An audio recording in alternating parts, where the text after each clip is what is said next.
Um, my first slide, I wanted to do a very brief summary of my background. This is just because I think it's relevant for the talk that I'm going to do.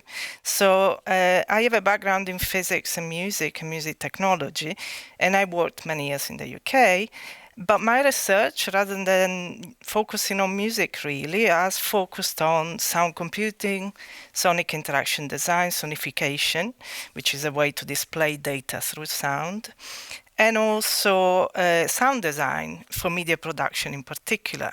And I worked many years in a department of theatre, film and television. So in my work, you can find both an attempt to sonify the muscles firings of people when they move their muscles in the legs, but at the same time also interviews and observations of sound designers in film. So I say this because I think it informs the talk I'm gonna do today. So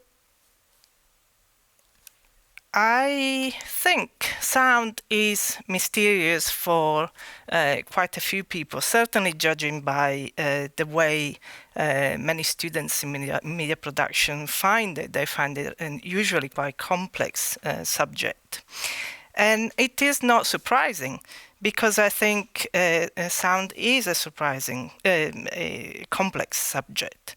So it behaves in a quite strange way, one could say. So it sort of allows us to extend our perception really far away, but also it allows us to hear inside our own bodies. Vision does that as well. It has quite a long range, but it's directional. And obviously also things are in our way and they block what we are trying to see. Sound instead seems to be also a little bit like a ghost, because it goes through walls. We can hear people on the street while we are inside the house, etc. So it also has a strange, I think, relationship with time, really, because we hear obviously in an instant, but and we hear the present, but we also hear the past, because through reverb we hear something about the past. And I would argue that we perhaps hear a little bit about the future as well, because sound generally, not all sound, but generally works in cycles or in patterns. And so our brain is always trying to work out whether the cycle is going to stop or is going to continue. And usually it continues and then fades. So it is a little bit like a trace, as well as something that happens in the present. Additionally, it can be a little bit like a shadow. So it tells us something about its source, but not necessarily everything. And it can fool us. So we can think the frying bacon is the sound of rain, okay? But it is at the same time extremely clear. After all, it is the main communication channel we have. You can hear me because I'm making sound. And also you can understand what I say, because we are very, very skilled at learning language from a very, very early age. So sound can be extremely clear and also really quite ambiguous. And it can be also, we can be very skillful at it, but we can also be really quite unsure about it. So it seems to be many things, and often contradictory things at the same time. So it becomes really difficult to think, how can I do something with sound? How can I control this trace, shadow, extended thing? So one way to do this is to make it into an object that we can grasp. So I went to look at the definitions of objects in the dictionary, and the very first definition I found is an object is a thing that can be seen and touched, but is not alive. Well, obviously sound is neither seen or touched, and I'm not sure whether it is alive or not, or we can define it as alive or not. But certainly it doesn't seem to fit what we just said. So I looked further at other definitions, and they seem to fit a little bit better. So an object is a thing that is affected by the action of the verb, that's in grammar, or that the action is done to or for. That's what we want to do. We want to pay attention to sound, we want to study it, we want to desire it, we want to make it the purpose of our life, or something like that. So it seems that we still need to turn it into an object. And then we're back to how do we make it something that can be seen or touched. But actually, we have made it into something that can be seen or touched. We certainly did that with some types of sounds. So speech and music were turned into objects a long time ago through written text and scores. And so much that for some people, actually, a speech is its text, and the piece of music is its score. And certainly that is the case in some cases, but sometimes this idea of music and speech can hide the fact that they're still sound. However, there are other kinds of sounds that become much more difficult to make into objects. So they needed to wait our ability to record them, to capture them. And these are the other sounds, so atmospheres, everyday sounds, etc. So we developed recording technology, and we managed to take them, capture them, and put them into a disc or a tape or a file, a digital file, so that we could do something with them. And so we did. We did interfaces where virtually we take and grasp and modify sounds, and where we can also categorize sounds and make libraries and things like that.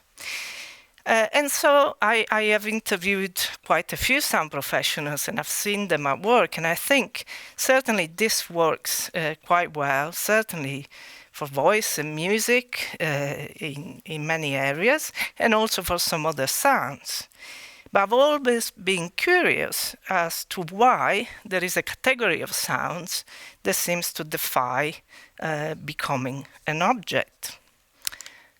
And so at the beginning of the 20th century, technology developed to be able to record sound and attach it to a film, so that we could have synchronized sounds when we played a film. And a technique was developed to perform and record sound effects in synchronization to the picture. And this technique had its roots in the performance of sound effects in theater, and is referred to as Foley, at least in English, from the name of the person that is considered the pioneer of the technique. And despite the fact that cinematic technology underwent incredible developments and transformations in the subsequent 100 years, Foley remains the way the vast majority of sound in film and TV and radio is created. And so this is quite surprising. But let's have a quick look at how it works. Foley artists do make sometimes very dramatic effects like explosions and fights and etc. But most of the time they make very subtle sounds that relate to the characters in films. And we can see an example here.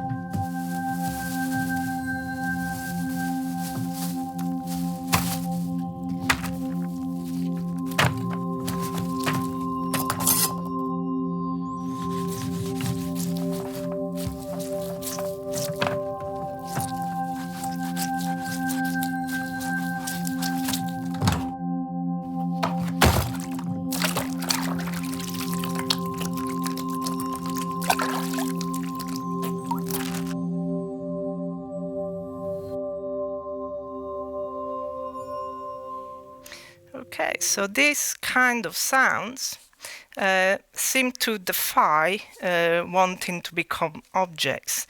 For each film, we need to call some Foley artists to remake them or to make them. So we can't use libraries or already made sounds. So I wonder why. So let's take a detour and talk about acting. So often we think about acting, we think about voice and text and lines that an actor needs to say in a film. And after all, that's understandable because actors pay a lot of attention to the number of lines, for example, that they have in a film. But acting is not actually about speech. As James Naramore writes, in its simplest form, acting is nothing more than the transposition of everyday behavior into a theatrical realm. Just as the language of poetry is not different in any kind from the language in kind from the language in a newspaper, so the materials and the techniques used by players on stage or on screen are not different in kind from those we use in ordinary social intercourse. So actors do not need to speak to be acting, and Charlie Chaplin perhaps is the greatest example of this. Let's have a quick look at this.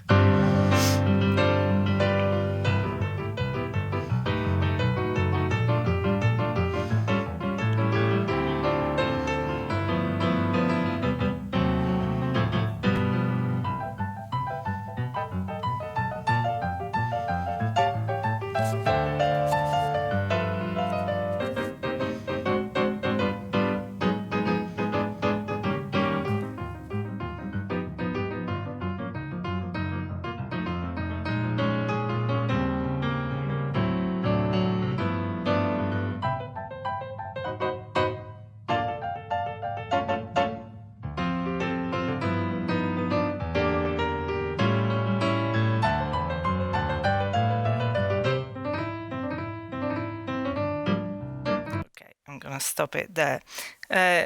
So obviously Charlie Chaplin is the main actor here and he's obviously acting, but also the people in the background who are not necessarily actors, maybe they were not, maybe they were just extras, but in any case they are acting as well because they are bringing their behavior into the theatrical realm. And if we think about the development of the cinematic language, the use of montage and editing, and the fact that we develop cameras that are able to zoom in into details of gestures and objects and extreme close-ups, etc., who or what can be considered an actor? So Naramore writes again, only the most vulgar empiricism regards the objects around us as inanimate. Once those objects have entered into social relations and narrative actions, they are imbued with the same spirit as the humans who touch them. Actors turn objects into signifiers of feeling, and sometimes the player dexterity is foregrounded, but more often it is hardly noticeable, lending emotional resonance to the simplest behavior. So perhaps could sound be an actor too? Let's watch another short clip.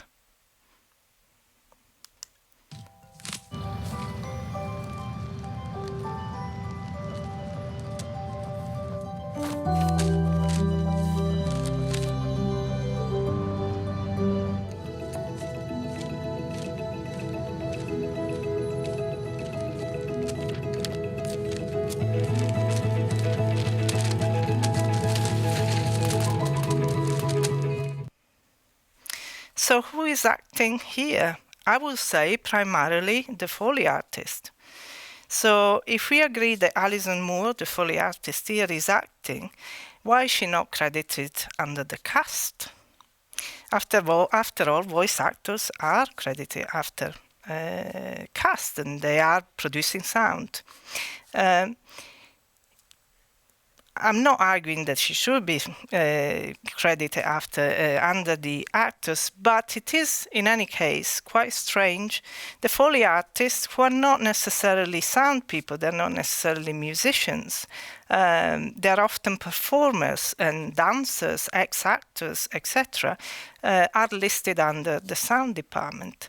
And I think that perhaps by listing them in that department, it's a way to sort of try to turn Foley sounds into objects, like other sounds have been turned into objects. And the point is that by trying to turn them into objects, we might miss the most important element the Foley sounds have, which is the fact that they are actors. They are acting. And so that could be, in my opinion, the most important contribution. If we understand how that acting happens in Foley sounds, could be the most important contribution to our effort to understanding how sound works and how it can work when we are trying to make new sounds.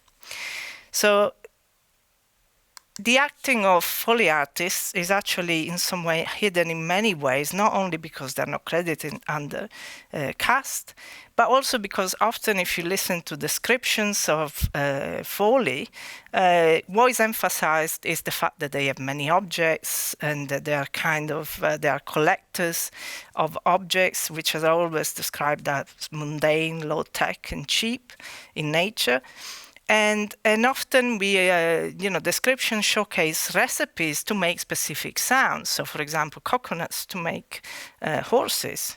So, on the basis of that description, one would not be wrong in thinking that collecting a larger number of different sounding objects and learning some recipes for making sounds could be sufficient for someone to become a Foley artist. But actually, that doesn't seem to be true, as many Foley artists say. So Kitty Malone, for example, here, an ex-dancer, who very famous Foley artist, says, a lot of people through the years have tried, but don't ask me why. Some people have the feel for it and some don't. So Foley artists are, in my opinion, primarily actors and transpose everyday behavior into a theatrical realm, and more attention should be paid to their ability to interpret a scene and provide a physical performance in order to then make that interpretation into acting. And here a couple of quotes from two other famous Foley artists. So to be a good Foley man, you have to transform yourself to the character on screen. And when you become one of the character on screen, whether it is going to be a man or a woman or a child or a dog, you are the dog, you are the man, and not everybody can do it. And then the second says, I think it is acting.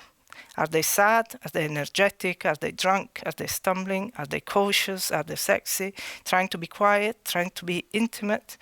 When I'm walking a character, I immerse myself into that character, and it helps me to anticipate what they're gonna do. So there is a lot of interpretation of the scene, what it means, and an interpretation of the character on screen. But we need to remember that not always there is a character on screen. On many occasions, there is only the sound, which is off screen. So to summarize very briefly my argument, so sound is quite unique. It can behave in very contradictory ways. It is difficult to do things with it unless we make it into an object. And despite difficulties, it has been made into a number of objects. But some sounds, such as everyday sounds, seem to resist becoming objects because they're not simply the combination of some sounds or a sound source and an action. They need actually acting and performance.